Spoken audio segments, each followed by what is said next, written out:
ઉપન્યાસથી આપ જોઈ રહ્યા છો સ્પાર્ક ટુડે ન્યૂઝ। હવામાન વિભાગ દ્વારા જે આગાહી કરવામાં આવી તે અનુસાર વાઘોડિયા સહિત તાલુકામાં વાતાવરણમાં અચાનક પલટો આવ્યો છે।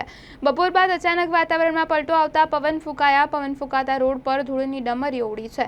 દિવસ દરમિયાન અસહ્ય ગરમી તેમજ ઉકળાટ બાદ પવન ફૂંકાતા લોકોને ગરમીથી રાહત પણ મળી છે, તો કેટલાક લોકોને પવનના કારણે મકાનોના છાપરા ઉડવાની બીક પણ સતાવી રહી છે। પવન ફૂંકાતા રોડ પર ધૂળની ડમરીઓ ઉડતા વાહન ચાલકોને મુશ્કેલી વેઠવાનો વારો આવ્યો।